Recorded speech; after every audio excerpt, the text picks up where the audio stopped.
Olá, meus amigos, tudo bem? Boa noite. Eu espero que estejam todos bem, que aproveitem e gostem do conteúdo de hoje, que é uma continuação do projeto ah, Contando História com Keila Cristina, projeto esse que está recebendo apoio ah, da Secretaria de Cultura do Estado do Ceará por meio da Secretaria de Cultura de Viçosa. Esse projeto, ele recebeu o apoio da Lei Aldir Blanc, né, que visa contribuir financeiramente com os colaboradores da cultura do Estado. Então, é um projeto de grande importância, até porque, da mesma forma que estão contribuindo conosco financeiramente, nós estamos contribuindo com a sociedade, compartilhando aquilo que nós aprendemos. A história. Estudar história é importante, conhecer a história é importante. Por que é importante? Porque a história, ela é a pedra angular da nossa cultura, né? E a cultura é o nosso diferencial humano. Estudar história é importante porque é ela que vai nos preparar para que nós sejamos cidadãos mesmo. Eu vejo sempre, vou aproveitar aqui para dar minha opinião. Eu escuto sempre as pessoas falando que nas escolas devia ter uma disciplina de direito e que devia ter disciplina de economia. Eu discordo. Eu acho que a história, a disciplina de história, está aí para ensinar para os jovens o que é uma Constituição, como é que a Constituição influencia nas relações sociais, no comportamento social. É lá na história que o jovem vai descobrir que caminhos nós percorremos para que pudéssemos chegar na economia que estamos hoje. Então, a disciplina de história, ela, ela já existe para dar esse tipo de noção para as pessoas. Então, eu não acredito que precise de uma disciplina específica, né? Bem, a história de hoje é a continuação da história de um conterrâneo, um homem que se apresenta como jurisconsulto, um literato, um civilista, um humanista, internacionalista, um escritor, né? Um homem múltiplo. Tô falando do meu conterrâneo Clóvis Bevilacqua, que realmente era um homem múltiplo, mas múltiplo e singular. Espero que vocês consigam interpretar como que ele conseguiu ser múltiplo e ao mesmo tempo singular. Clóvis, ele contribuiu para o direito em vários aspectos, em vários campos, ele conseguia ser bom em tudo, é impressionante. Quando eu estava lendo sobre ele, eu sempre ficava impressionada como que ele conseguia ser bom em tudo, né? Como? E ao mesmo tempo que ele era múltiplo, ele era singular na sua genialidade, porque ele é inatingível em termos de erudição, não há o que se falar, né? Bem, o Clóvis, ele nasceu em Viçosa do Ceará, em 4 de outubro de 1859, filho da união entre Martiniana Maria de Jesus e do padre José Bevilacqua. Clóvis era filho de um padre, filho de um político, filho de um homem importante para a sociedade. Martiniana, ela veio para Viçosa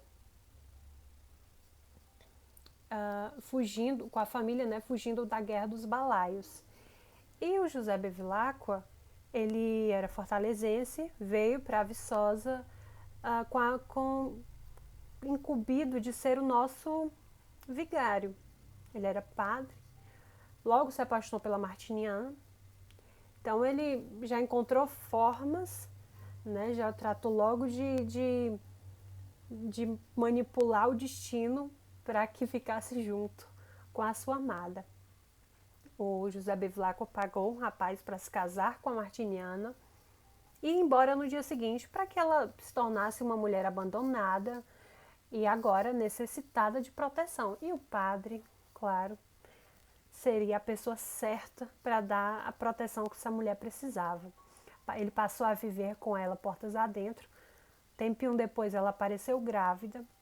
Esse primeiro bebê Ainda dava para dizer que era filho do marido, que passou a noite de núpcias em Viçosa, mas depois veio outro e veio Clóvis, então já não dava para esconder. As crianças eram filhos do vigário. O padre também não fazia tanta questão de esconder a sua paternidade. Ele ia com o Clóvis, puxando o menino pela mão para realizar as missas. Clóvis ele teve os seus primeiros anos de ensino em Viçosa. Na primeira parte da infância já começou a ter noções de alemão e latim com o próprio pai. O padre José Bevilacqua, ele era um homem inteligente, um homem de vasta cultura.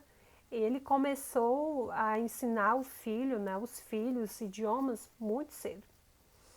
Clóvis teve seus primeiros anos de ensino com o professor Marcelino das Virgens, mas o professor Marcelino, ele não concordava tanto com esse comportamento pouco ortodoxo do padre, né?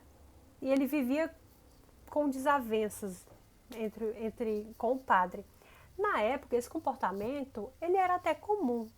Os padres geralmente constituíam famílias e, por serem pessoas importantes, eles mesmos não acabavam sofrendo tanto com isso. Quem sofria mais eram as mulheres e as crianças, né? Com certeza. A gente chama de filho da besta, né? Imagina o que o Clóvis não sofreu na época. O Clóvis e todos os outros.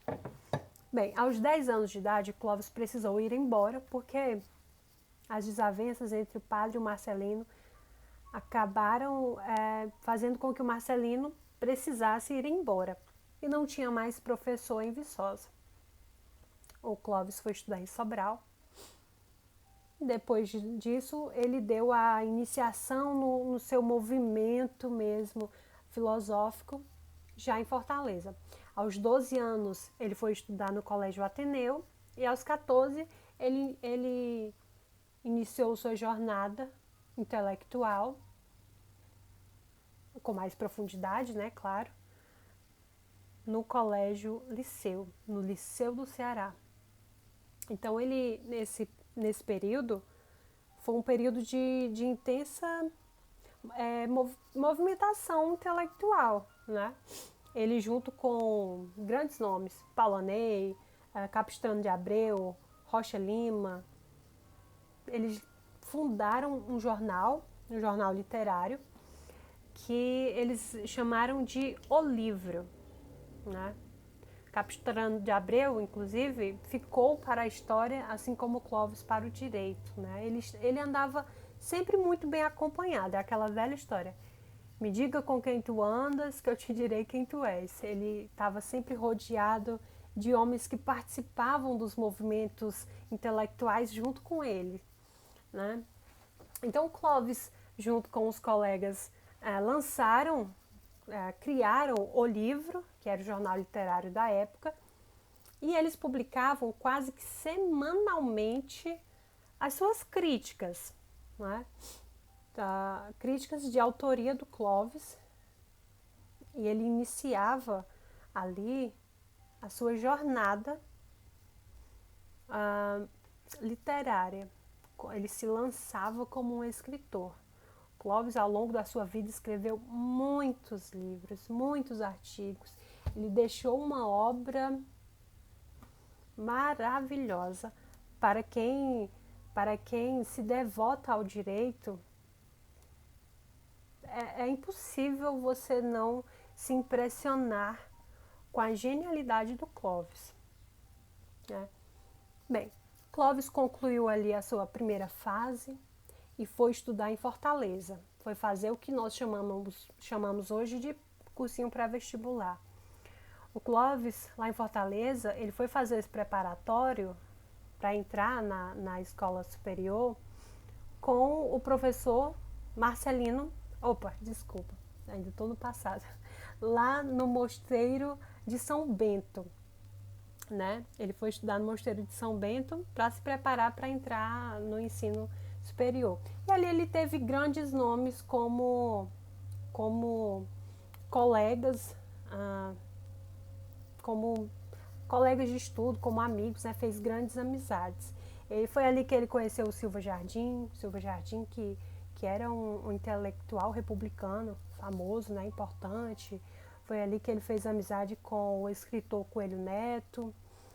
Então o Clóvis decidiu que estudaria Direito na Faculdade de Direito do Recife. Então ele viajou para o Recife para entrar para o ensino no ensino superior na Faculdade de Ciências Jurídicas. Ali ele já havia tido contato com ideias republicanas e abolicionistas, então ele já estava no movimento do positivismo do Auguste Comte, por influência dos amigos que havia feito lá no Rio de Janeiro, e iniciou a faculdade em 1878, lá no Recife. Bem, a vida acadêmica do Clóvis, ela foi muito intensa, sempre com participação em grandes movimentos filosóficos. Clóvis, ele gostava, ele era um apaixonado pela filosofia, pela sociologia, mas não era um homem apaixonado pelo direito. Já nesse período, ele conheceu a sua companheira sentimental, com quem ele mantinha um relacionamento por cartas, né? Ele era um romântico. Clóvis escrevia cartas belíssimas para sua amada, Amélia de Freitas. Amélia de Freitas, ela era nascida no Piauí, nasceu aqui no Piauí, numa cidade chamada Jurumênia, cidade essa que hoje tem um espaço cultural dedicado com o nome, né? Espaço Cultural Amélia de Freitas Bevilacqua. Mas a Amélia passou muito pouco tempo ali. Mas a cidade homenageia a Amélia com esse espaço cultural que fica no prédio da antiga cadeia da cidade. Então a Amélia foi embora do Piauí nos primeiros anos de vida, foi morar em São Luís do Maranhão, porque o seu pai era juiz, foi ser juiz e depois ele assumiu o cargo de presidente do Maranhão. Ela era de uma família bem importante, ela era uma mulher intelectual, já era escritora, já tinha textos escritos, já tinha algumas publicações. E a Amélia, ela, apesar de a época ser muito machista, ela foi uma das pioneiras pela luta dos direitos das mulheres. Mas mais na frente a gente vai falar um pouco sobre essa luta da Amélia, né, batalhas que ela travou, mas a Amélia, além de uma grande intelectual, a Amélia, além de ser uma grande escritora, de ter contribuído muito com as obras do Clóvis, com o legado dele, ela teve o seu próprio legado também. Ela construiu o seu próprio império literário. Bem, nos últimos anos de faculdade, o Clóvis ainda não havia se apaixonado pelo direito. Inclusive, tem uma carta que ele escreveu para Amélia em que ele fala que não era feliz com o curso, mas que queria concluir, né? Eu não tenho, infelizmente, esse trecho para ler para vocês, mas eu vou ler para vocês o trecho de agradecimento dele para o Tobias Barreto. Tobias Barreto foi quem influenciou o Clóvis a se apaixonar pelo direito. Ele descobriu sua paixão pelo ensino jurídico já quando estava concluindo o curso. Ele escreveu: devo a Tobias Barreto o inestimável serviço de me ter aberto a inteligência para o direito. Durante os meus estudos universitários, eu não havia estudado senão para satisfazer as minhas obrigações de estudante e conquistar, por meus próprios meios, os graus universitários. Mas não podia consagrar uma afeição profunda a uma ciência em que não me descobria a influência das ideias, que não me davam a explicação do mundo. Incitado pelo ensino de Tobias e guiado por Hering, vi o direito à luz da filosofia, da sociologia e da história. Então foi ali, no seu último ano de faculdade, que ele descobriu que existia sim uma paixão dentro dele pelo direito e que dava para conciliar o direito com a literatura, com a sociologia, com a filosofia e com a história, que já eram suas paixões.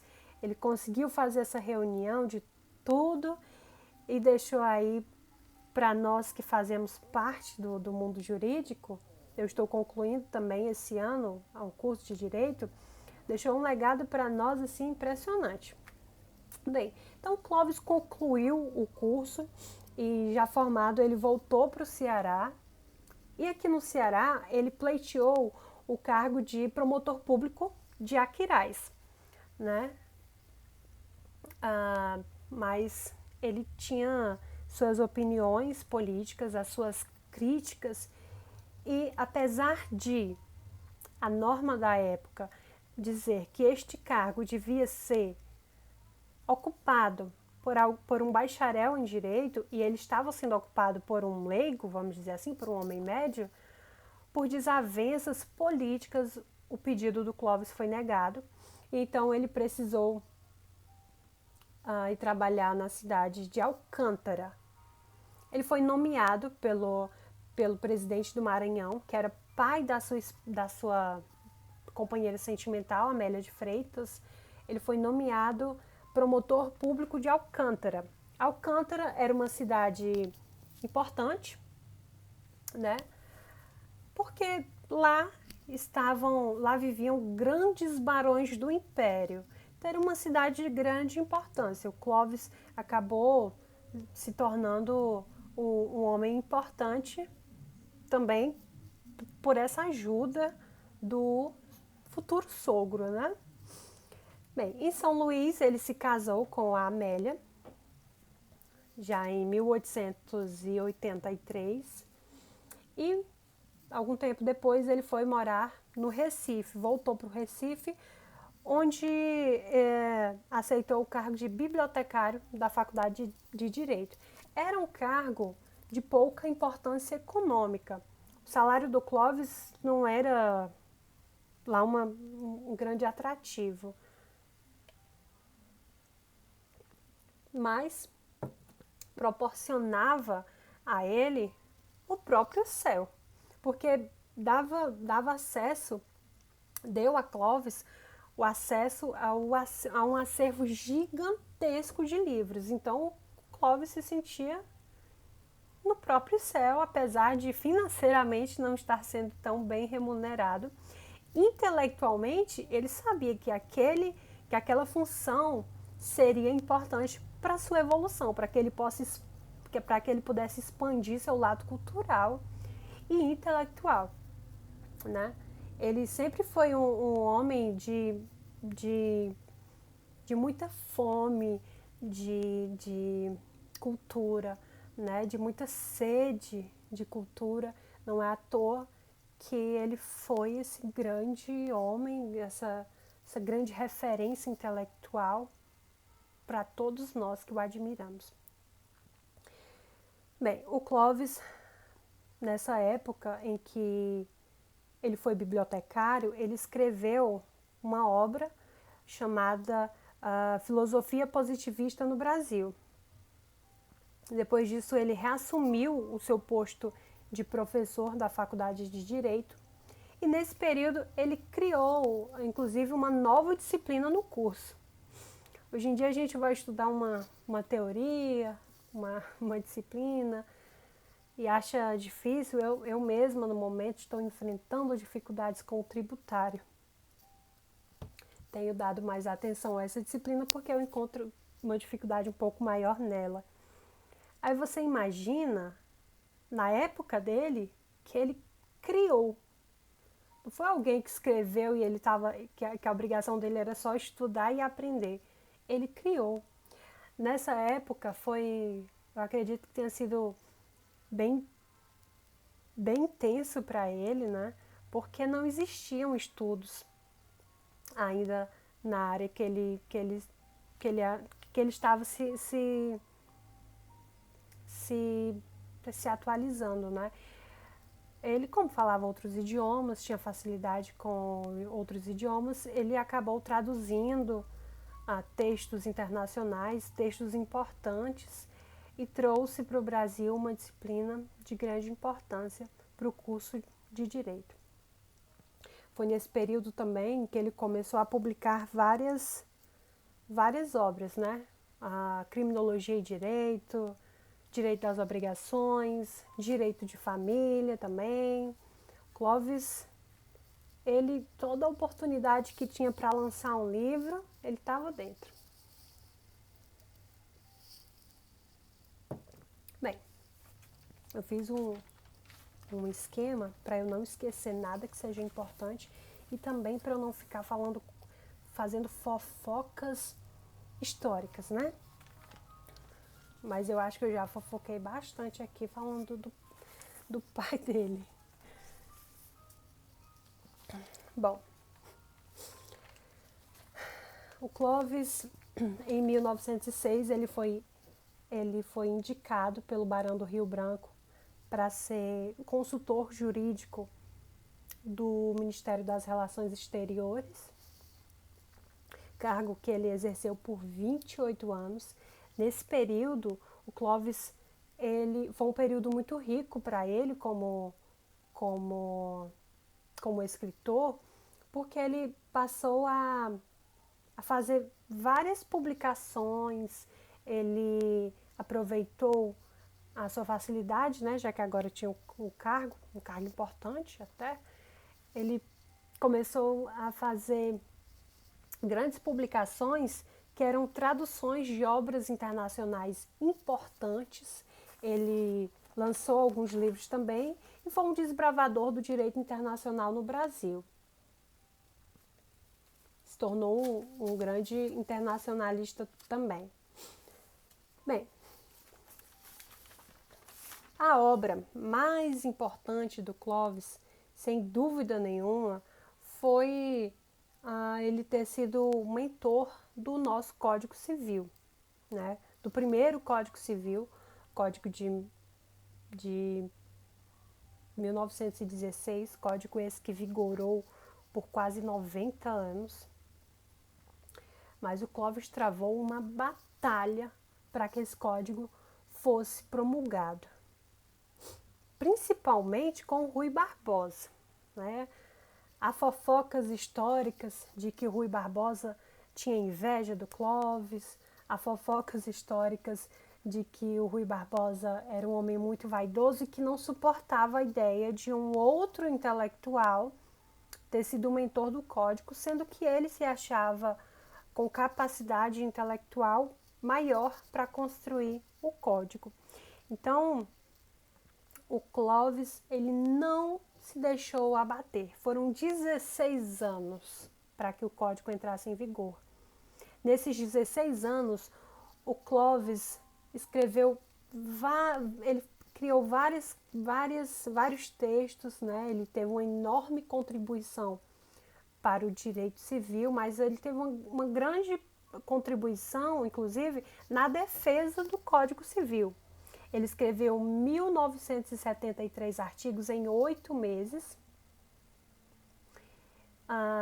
E o Rui Barbosa escreveu 1973 emendas, todas de cunho vernacular, todas de cunho linguístico.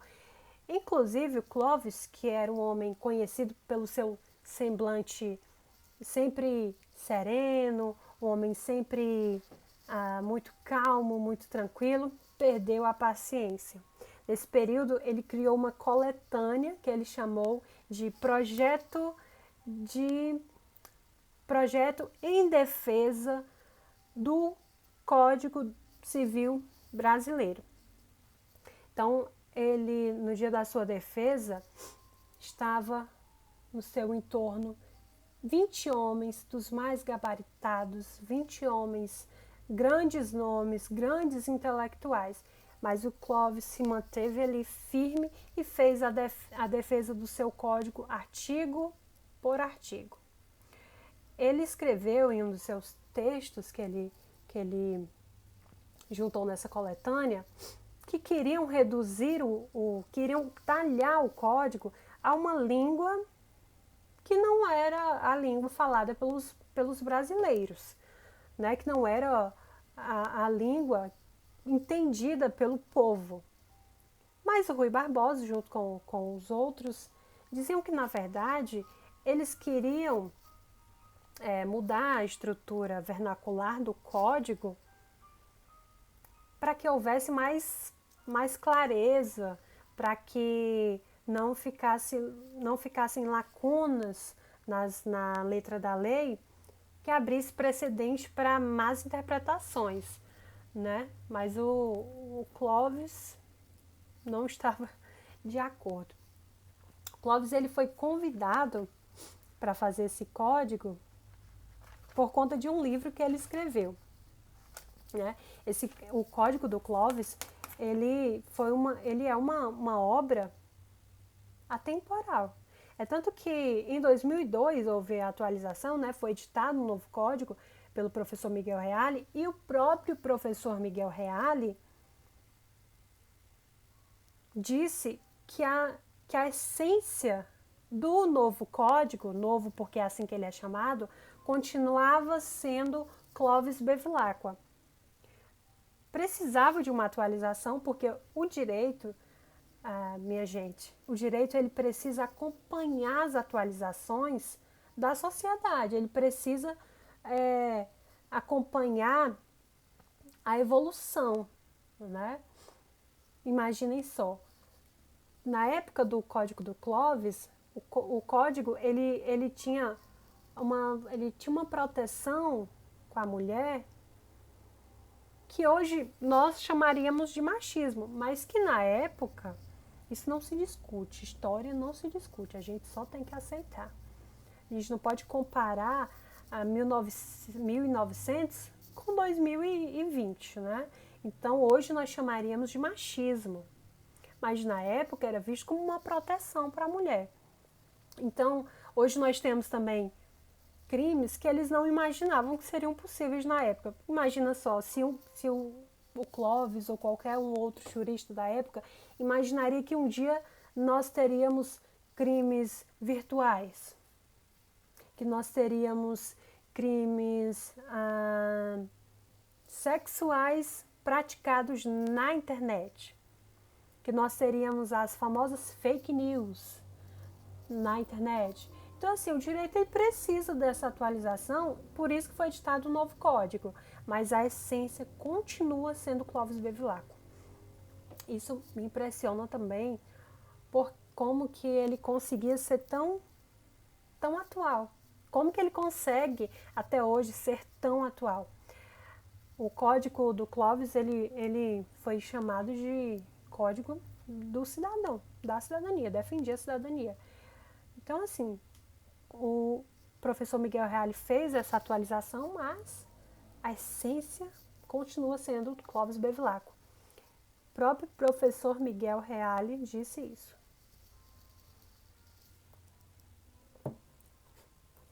Bem, o Clovis recebeu o convite do Barão de Rio Branco para ser do Epitácio Pessoa, na verdade, que foi nomeado, né, como ministro da Justiça. Então ele convidou o Clovis por conta de uma obra que o Clovis escreveu. Eu vou lembrar daqui para o finalzinho e vou dizer para vocês o nome dessa obra, que foi a obra que deu a ele a oportunidade de ser convidado para escrever o código. Eu vou ler para vocês o convite, né? Um trechinho do convite do Epitácio Pessoa, em 1899. Nessa época, ele dirigiu-se a Clovis nos seguintes termos: meu ilustre colega, doutor Clovis Bevilacqua, Todos estão de acordo em lamentar que o Brasil não tenha o seu Código Civil e esteja ainda regendo-se pelas ordenações do reino e por um número infinito de atos esparsos, emaranhados, incongruentes e contraditórios. Apesar, porém, de ser esta a opinião de todos, governo e particulares, o que é certo é que as tentativas feitas até aqui no intuito de codificar nossa legislação têm abortado. Entretanto, já possuímos elementos bem valiosos e não nos faltam competentes que se incumbam da tarefa, de sorte que um pouco de decisão e boa vontade da parte do governo talvez fosse hoje bastante para levar a cabo a grandiosa tarefa. Por mais de um motivo, lembrei-me do meu distinto colega, que por a sua competência e patriotismo ao serviço dessa nobre causa, quer ligar o seu nome a essa obra gloriosa? Então Clóvis respondeu, muito sensibilizado, né? Porque era uma demonstração de confiança, né? E então ele escreveu agradecendo ao Epitácio Pessoa. Só um trechinho. Sei que a gravidade da incumbência é para assoberbar competências mais sólidas do que a minha, porém esforçar-me-ei por corresponder à confiança que em mim teve e procurarei encontrar, no amor que temos à nossa pátria e à ciência do direito, elementos com que substituir as forças reais que me falecem. Então, o Clóvis aceitou fazer parte desse projeto, que ele concluiu em impressionantes 8 meses. O que não faz uma pessoa quando ela está decidida, né? E quando ela tem capacidade para isso, porque infelizmente não é uma tarefa tão fácil criar um novo código. Bem, deixa eu ver aqui como é que está meu tempo.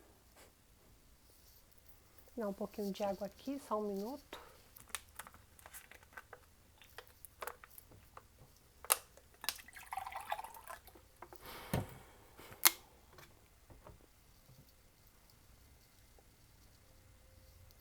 Eu estudei muito sobre a história do Clóvis. Quando eu iniciei o curso, para quem não sabe, eu iniciei em Fortaleza, na FIC, né, na Estácio. E lá nós tínhamos uma disciplina de História do Direito. O Clóvis era famosíssimo nessa disciplina, muito querido. Já na faculdade em que eu estudo, no momento, nós não temos essa disciplina. Eu acho uma disciplina super importante.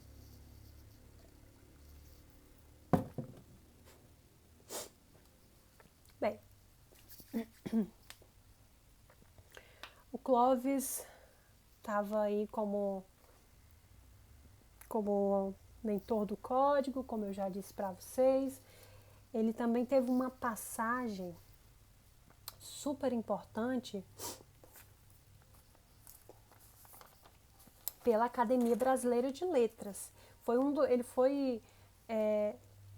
Isso aconteceu já na última década do século XIX, né? Quando ele ainda estava no Recife, na verdade. Ele foi indicado para ser um dos membros fundadores da Academia Brasileira de Letras. Então ele fez traduções importantes, internacionais, escreveu artigos, escreveu livros. O livro que ele escolheu, que proporcionou a ele o convite para escrever o Código Civil, foi O Problema da Codificação do Direito Civil Brasileiro. Brasileiro ainda escrito com Z. Na época, a escrita era um pouquinho diferente da nossa hoje, né?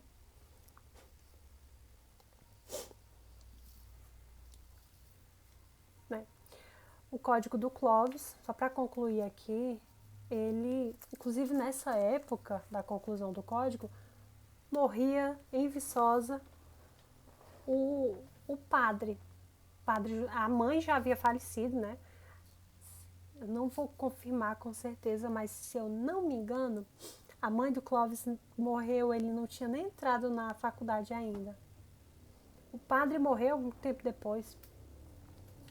O padre, quando morreu, ele assumiu os filhos no seu leito de morte, né? Por uma questão patrimonial, né? Acredito.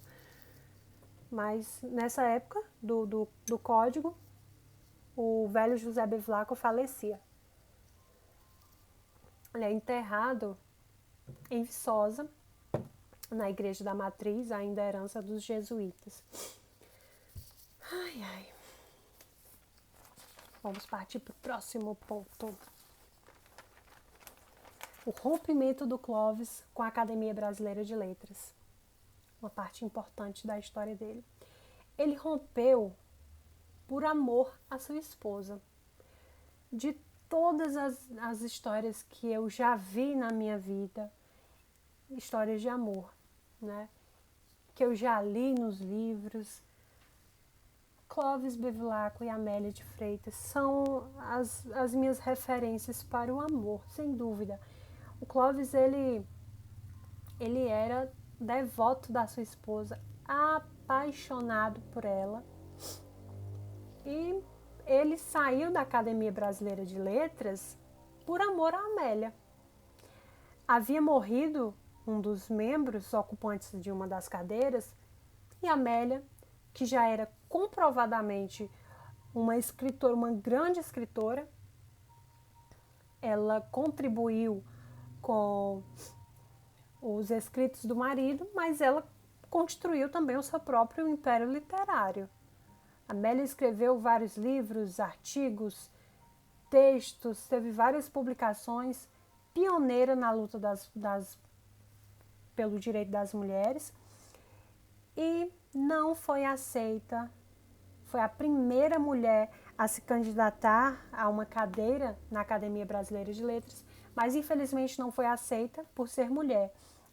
Os outros membros fizeram um discurso, né, de que a Amélia não podia participar porque a academia só aceitava escritores homens. Clovis, devoto de sua esposa, apaixonado como ninguém, se sentiu extremamente ofendido e, catou o pé.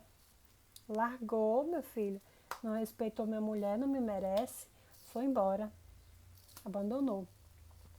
Ele saiu, esse rompimento foi em 1930. Bem, Amélia, como eu já disse para vocês, ela participou de obras do marido, inclusive, fez parte dos movimentos em prol dos direitos das mulheres, e um desses movimentos, os movimentos literários, né, era uma mulher realmente admirável. Amélia, junto com seus colegas, foi fundadora, criou uma revista chamada Lírio. Lírio com Y. Não sei o motivo do Y, mas era Lírio. E lá ela escreveu vários artigos, né? Eu até tinha separado um trechinho em que ela escrevia para o governo, falando sobre o estigma de ser mulher, a herança de ser mulher, coisa bem. Eu li e realmente escrevia muito bem, mas é um pouco triste a gente, que é mulher, ler e ver como as mulheres sofriam antigamente, né? Mas é isso, estamos evoluindo, graças a Deus. Então, em 1934, ele se aposentou do Ministério das Relações Exteriores. Nessa época, ele se aposentou com um salário assim que não condizia com a sua capacidade e com a sua movimentação intelectual por toda a sua vida. Então ele passou a fazer vários pareceres para poder se sustentar, né? O Clovis, ele não foi um homem de posses. A riqueza dele era intelectual. Não morreu rico, ele morreu pobre. Clóvis morreu como viveu, trabalhando. Daqui a pouco, quando eu for falar da morte dele, vocês vão entender o porquê da frase. Morreu como viveu, trabalhando. Bem, o Clóvis, ele foi convidado em 1920 para ir morar em Londres, super chique, super fino, mas ele recusou. Ele foi convidado para participar do Comitê de Juristas da Sociedade das Nações, mas ele recusou o posto, recusou toda essa chiqueza, porque ele amava a vida que ele tinha no Brasil, amava a simplicidade da sua vida, mas o fato de não ter aceito não fez com que ele ficasse quieto, não. Ele contribuiu. Ele enviou para Londres um projeto de constituição. Ele escreveu em casa e mandou. Em 1927, ele foi escolhido para escrever a história da Faculdade de Direito do Recife. A primeira, aquela lá onde ele estudou, onde ele se apaixonou pelo direito. Em 1928, ele venceu um concurso aberto promovido pelo jornal O Povo, que era o maior dos viçosenses vivos. Quando o Clóvis nasceu, ele nasceu ainda na pacata, na bucólica Vila Viçosa Real. Eu não vou afirmar com certeza, mas eu li sobre isso, eu posso dizer que a informação é verídica, mas como eu não lembro exatamente das informações, que faz muito tempo que eu li isso, eu não vou afirmar com todas as certezas, mas que a história é verídica. Quiseram colocar o nome de Viçosa de Clóvis Bevilacqua. Ele não quis, primeiro porque estava vivo, e foi ele que deu a ideia de colocar Viçosa do Ceará. Mas imaginem só, nós viçosenses, Clóvis Bevilacquenses, seria bem diferente.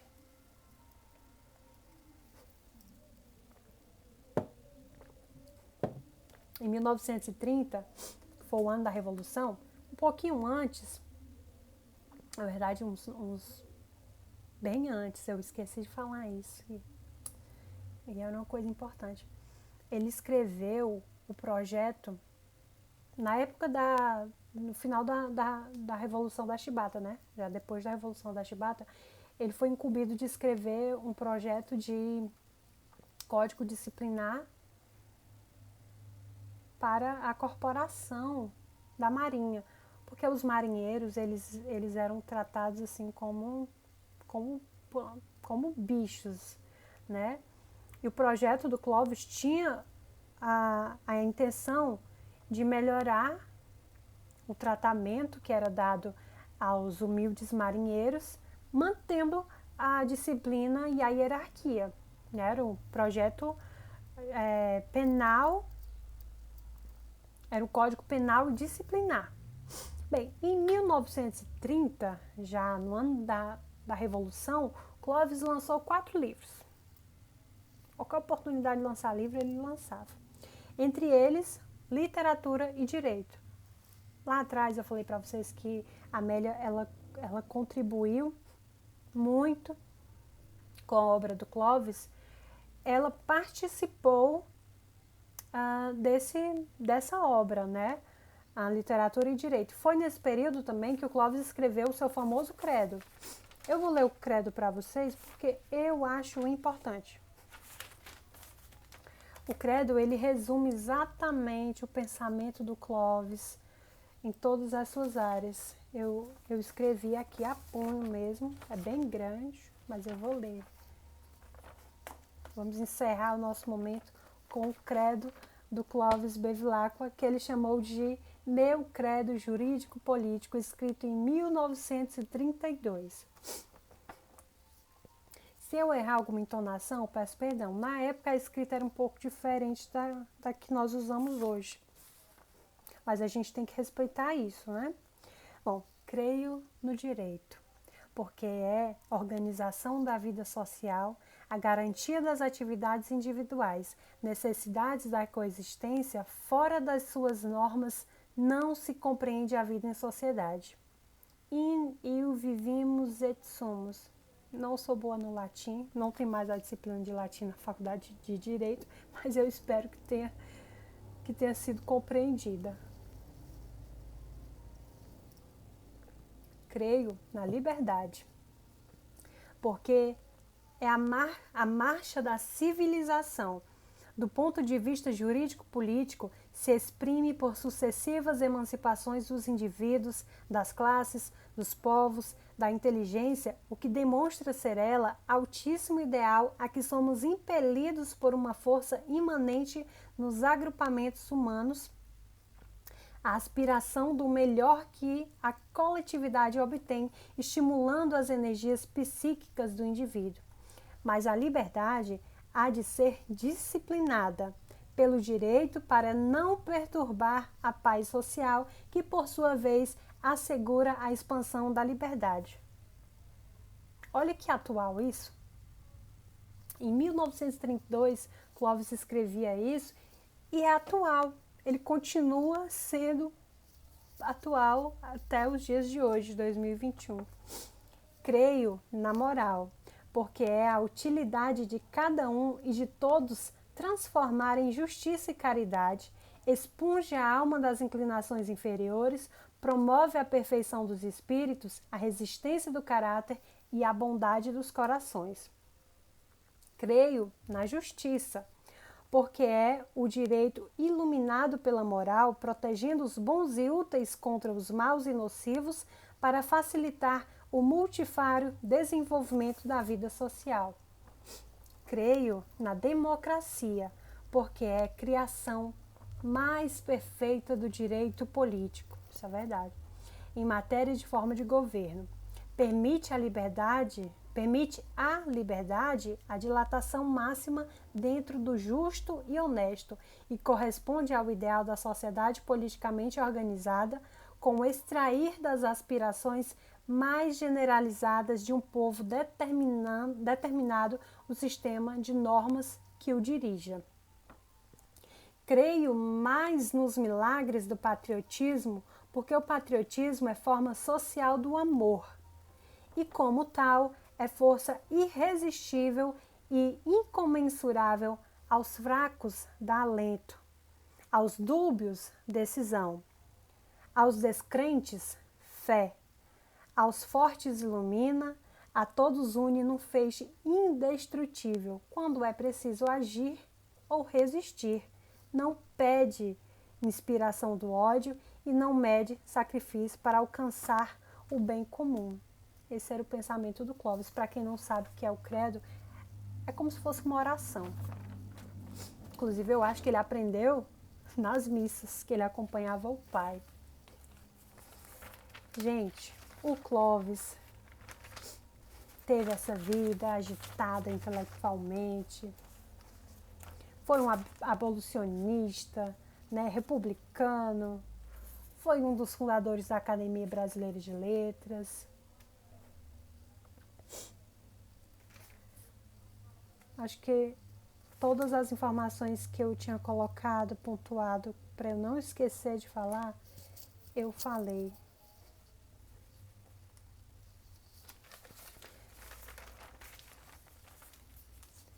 Eu gosto muito da história do Clóvis, admiro muito. Acho uma história muito importante para quem se devota ao direito, né? Me identifico, claro que eu não me comparo, né? Óbvio, coitada. Mas me identifico com o fato de ele encontrar sua paixão já no processo de formação, né? Sua paixão pelo direito. Eu gostava de direito, mas eu acho que eu gostava mais da ideia de fazer direito do que do próprio direito. Foi durante a faculdade mesmo, já no percurso, que eu descobri que eu gostava, sim. Que eu podia transformar isso, além de trabalho, numa paixão e eu consegui fazer isso. Eu descobri que gostava do direito na disciplina de direito civil. Gosto muito de direito de família. Nesse quesito eu me identifico com o Clóvis. Inclusive ele escreveu um livro, Direito de Família. Clóvis faleceu foi às 6 da manhã, foi encontrado, né, às 6 da manhã pela sua filha, a Florisa, o nome dela, e ele foi encontrado caído perto da sua mesa de trabalho. Por isso a frase, morreu como viveu, trabalhando. A esposa dele, na última vinda deles ao Ceará, em que eles visitaram o Teatro José de Alencar, ela começou a sofrer com uma doença que hoje para nós é bem conhecida, mas que na época eles não tinham tanto conhecimento sobre, que era o mal de Alzheimer. Já o Clovis, ele faleceu eu acredito que durante a noite, a filha encontrou ele muito cedo caído perto na mesa de trabalho. Naquela mesma manhã, as rádios de todo o país comunicaram aos brasileiros o falecimento do Clovis Bevilacqua. Todos os brasileiros ficaram sabendo que o Clovis havia deixado essa vida, tinha deixado o nosso plano para entrar na história. E entrou com toda a sua extraordinária cultura e a atualidade de sua obra. Clovis Bevilacqua vive em memória até hoje, né? A sua memória estará sempre presente para todos nós que escolhemos a devoção pelo direito, né? Ele foi considerado, inclusive, santo. Fala só uma curiosidade aqui, fofoca histórica. O Clovis era muito apaixonado pela Amélia. E ela era uma grande intelectual, mas não era vista aliás, ela era vista como intelectual, mas ela não era muito bem vista aos olhos das outras mulheres, porque ela era mulher bem casada, mas esteticamente não encaixava. Eu discordo, né? Mas os livros dizem que a Amélia não era uma mulher de estética tão agradável, né? Que ela era uma mulher de qualidade estética duvidosa. Eu discordo. Pelas fotos eu vejo uma mulher muito bonita, mas ela sofria com esse bullying, principalmente pelo seu estilo de vida. Na casa dela, era uma casa bem simples, né? A casa onde ela vivia com o Clovis, eles tinham um jardim, mas era uma casa bem simples. E tinham animais. A casa da Amélia era uma casa cheia de bichos. Galinha nas banheiras, né? A banheira de banho servia de ninho para a galinha botar ovo. E os gatos e cães compartilhavam as poltronas, as camas com os outros moradores da casa. Isso não era muito bem visto. Mas o Clovis, ele era apaixonado pelos animais. Inclusive, já nessa última fase da vida dele, há um relato de que um cliente, ele fez um parecer e o homem foi buscar, mas o gato estava dormindo em cima do parecer. E ele disse pro cara, não, agora você não vai poder levar. Ele está dormindo. Quando ele acordar, eu tiro e lhe entrego. Então, o Clovis, por isso ele foi chamado de santo depois, pela sua humanidade, né? Pela sua devoção pelos animais. Então, meus amigos, obrigada por assistirem. Eu estou muito feliz de concluir essa história. Depois a gente pode trabalhar uma obra específica do Clovis, né? O canal ele vai continuar sendo alimentado, mas não só por histórias do Clovis, né? A gente tem outros filhos ilustres que merecem atenção também, não só de Viçosa, né? Mas do Ceará.